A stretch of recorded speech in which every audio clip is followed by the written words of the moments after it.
This is the 2015 Subaru Impreza. If you're looking for basic transportation, this actually may cut the mustard.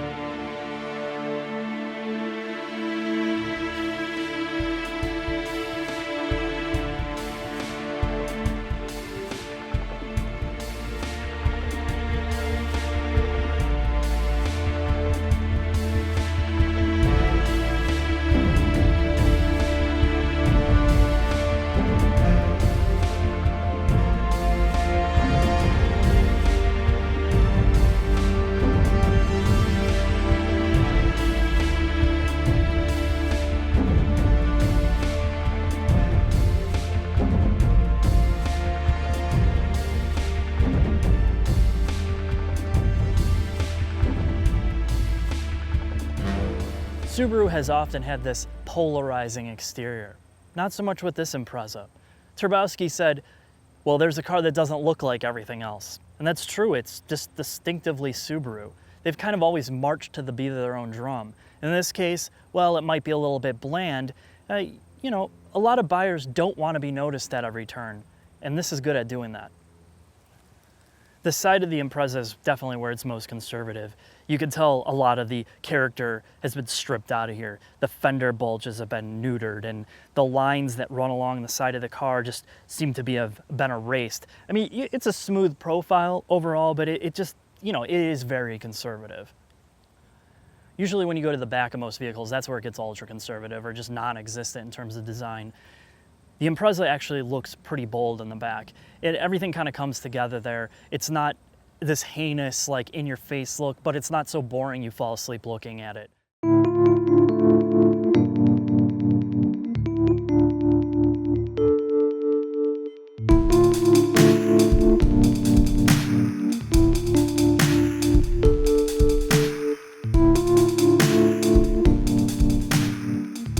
Let's get serious, Scott. We got a real nice Subaru under here to look at. Mm-hmm. What's your favorite part? The exhaust. We'll get to the exhaust. Nice tube. It looks like a nice tube. But what we're looking at here is the basics. Subaru is just, this is simple.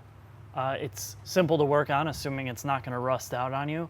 And you have stamped steel everywhere. There's no use of aluminum. You have a strut-based front suspension, dual piston front calipers. Are they aluminum? No. Okay. I almost thought they were. The calipers are not aluminum, so I don't have to retract any statements. This is as simple as it gets. If you've been under any Subaru. The rear ones are. Really? Yeah. Scott, what is this? Huh. Oh, you're awake? Mm-hmm. What is that? What's what? This f***ing thing here, what is that? Aluminum case. It's so, yes, I have to retract the statement. There is use of aluminum here, just not on the suspension members.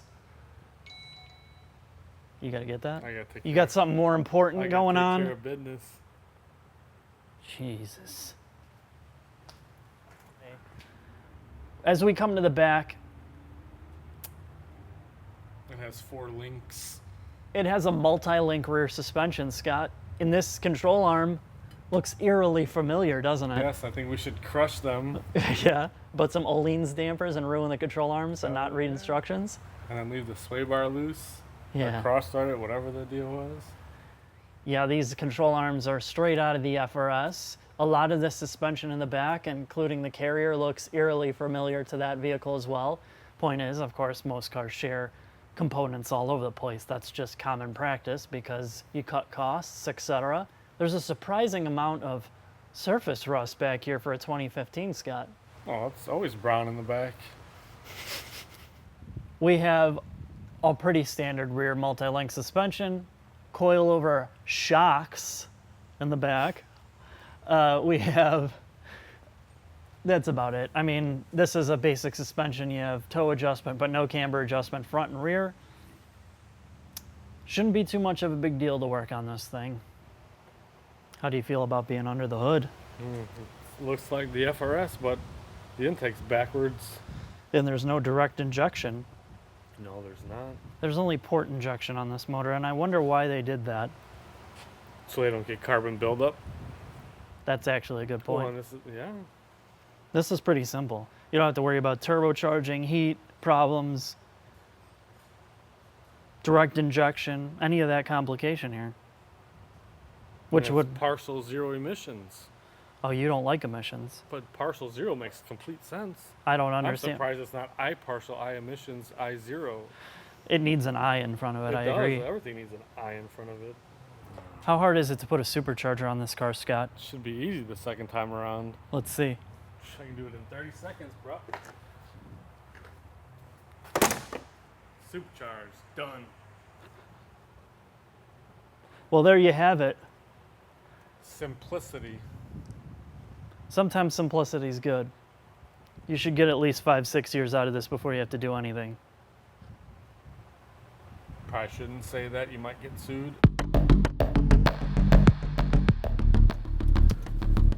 What a bright and airy day to be driving a Subaru. As you probably notice already in this camera angle, this steering wheel comes out about 16 feet towards you. The adjustability is ridiculous, honestly, but it's good probably for most drivers, including short people. This is going to fit you quite well. After you spend a little bit of time in the Impreza, things get really clear. And I mean clear literally, because there is a lot of glass in here. And there's two things about that. One, your visibility is really good compared to a lot of the other cars I've been in lately. But the negative part is there is a lot of wind noise in this cabin. So we're gonna put this CVT in manual mode, which, okay, it is what it is. It just basically allows you a little bit of control of the transmission where it changes ratios. Clearly there's no gears with a CVT, but it essentially simulates what it would be like to have gears.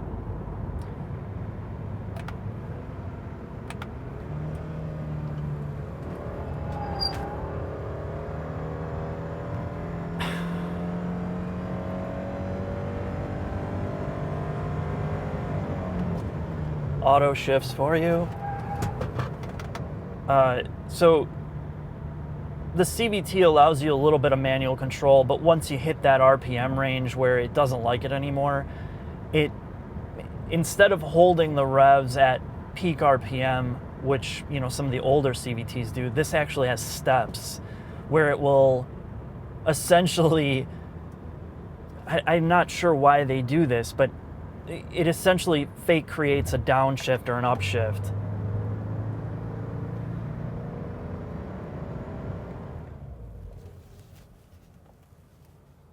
All right, let's take a look at the acceleration here.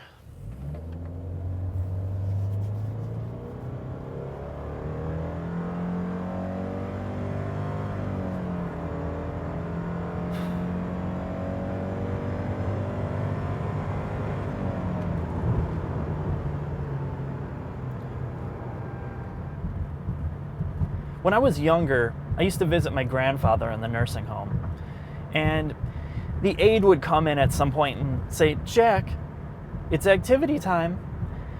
And that man would get up with about as much enthusiasm as this car has to get to 60 miles an hour. It is just painfully slow to get going. And a lot of that is just because the CVT has this effect from a dead stop that reminds me of starting a manual transmission in second or even third gear. There's just no sense of urgency at all. Now, I've been in the heat and I've been in some cooler temperatures in this car. When it's hot and the air conditioning's on, this car's not going anywhere at all. Once it cools off and your AC's off, your aircon's off, it actually feels pretty peppy sometimes. You notice that the torque is a lot more potent than when this car is just all heat soaked. So we checked out the first segment of turns, so let's check out this next battery.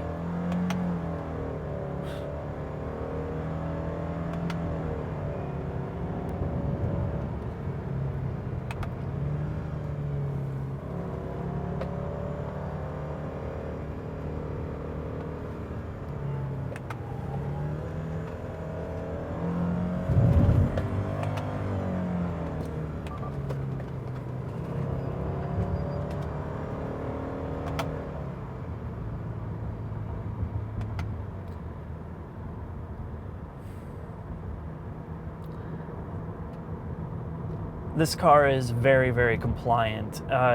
It doesn't have quick reflexes. The steering feel is really direct, but overall it is more tuned for compliance.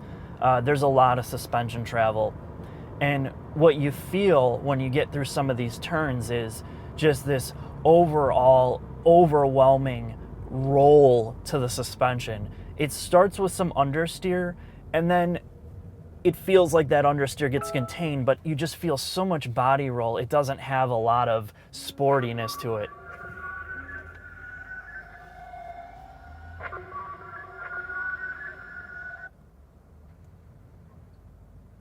This is Mark. Hello. Hello? Hi, this is Jennifer with Holiday Cruise Line on a recorded. All right, so I'm going to go back into full automatic mode because with the CVT there's no gears, and honestly the manual mode is best suited for downhill descent where you need engine braking. Other than that, for 99% of people, being in fully automatic makes the most sense.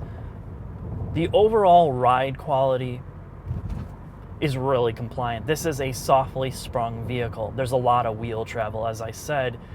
The seats are surprisingly comfortable, and you take a look at them and they don't look like they'd be all that good. They're really flat. There's not a lot of bolstering, but I spent, 658 miles I've been in this car now in the course of like 3 days.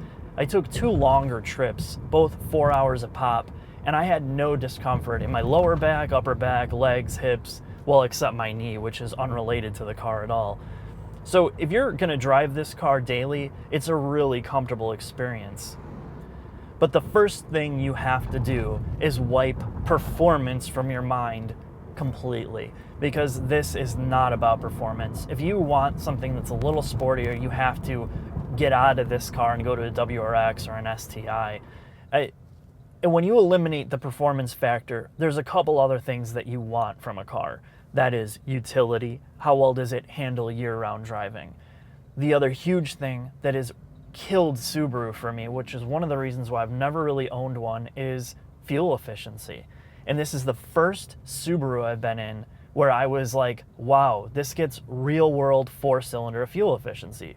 So on my 400-mile road trip, I averaged 34 miles to the gallon, and that was about an average speed of 65 to 70 miles an hour.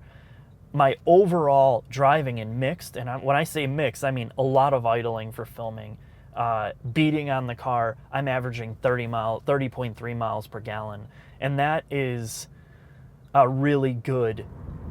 Now, Subaru makes a big deal about their new Eyesight system, which is essentially these 2 headliner-mounted cameras and this monster module up here, which eliminates your sunglass holder space, unfortunately. But these 2 cameras essentially focus on the road in front of you. They monitor the lines on the road to make sure you're not veering out of your lane. They also look at the vehicle in front of you to see the proximity, distance, and speed you're traveling.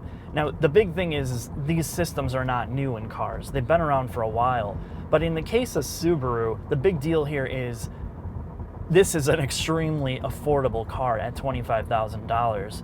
And this gives you a lot of things that you would have to spend a lot more money in some other cars.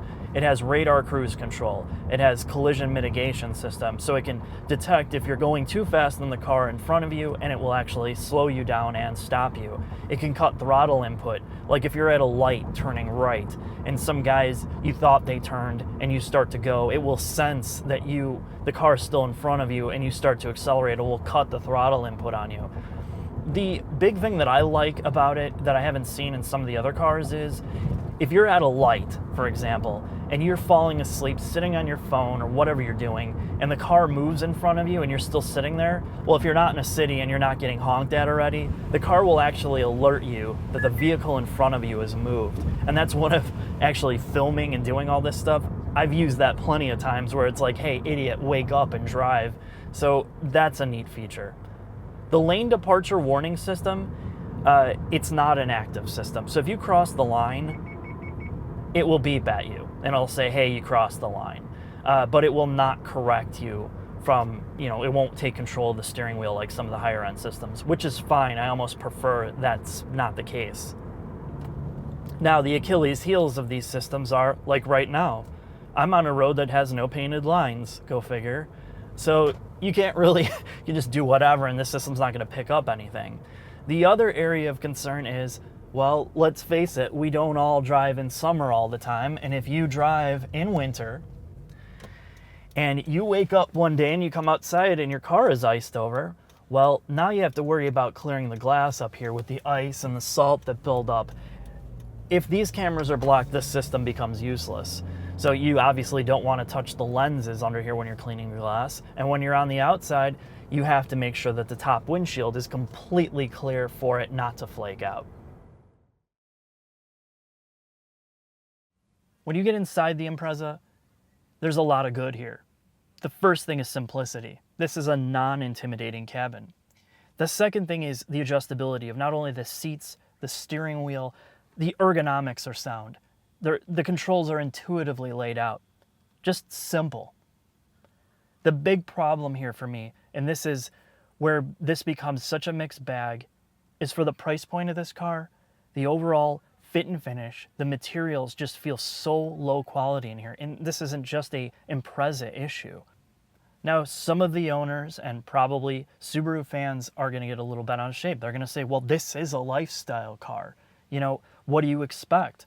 And it may be the fact that Subaru is really trying to emulate that of a truck or an SUV interior here. The problem I have with that is this is not a truck or an SUV. It's a four-door car with a trunk. This is not intended to be a ruggedized vehicle.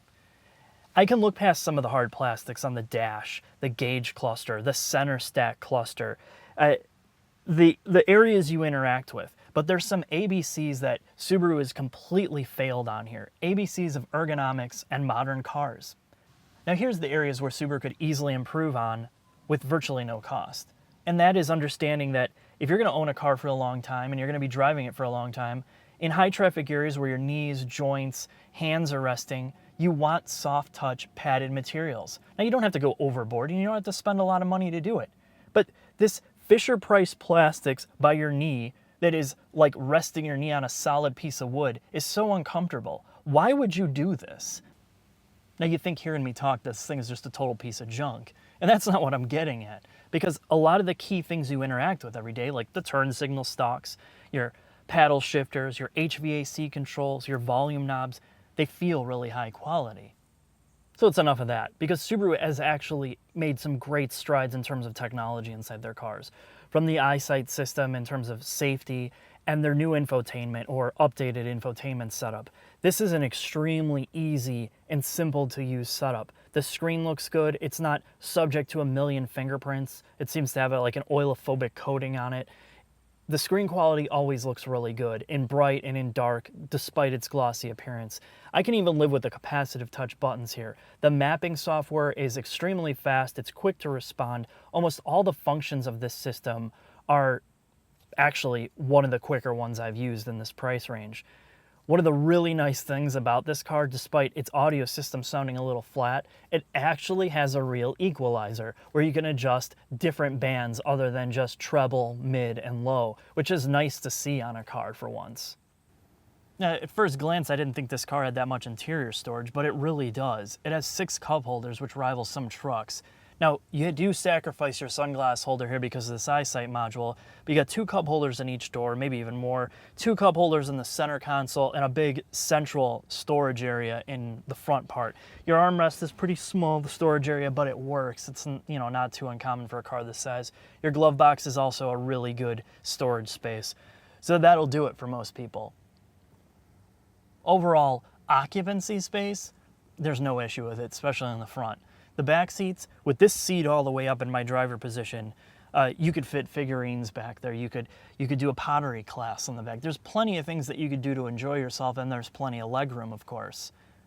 The trunk space, well, it's pretty average. I mean, in terms of usable trunk space, I can fit a lot of stuff in there. But one of the big areas that annoyed me is I couldn't open my camera cases in the back without really taking them out. And that's something that I've gotten used to with having a hatchback, which would make more sense if you're really in and out of there a lot. Overall, this is going to be an extremely usable and functional interior space in terms of storage and overall comfort. Now, yes, I have some serious gripes about some ergonomics, quality, and more than just that. But For a majority of the users that are going to fit into the demographic of this car, I think you're going to be pretty happy with just the simplicity of it, because that's its best part. It's just non-intimidating at all.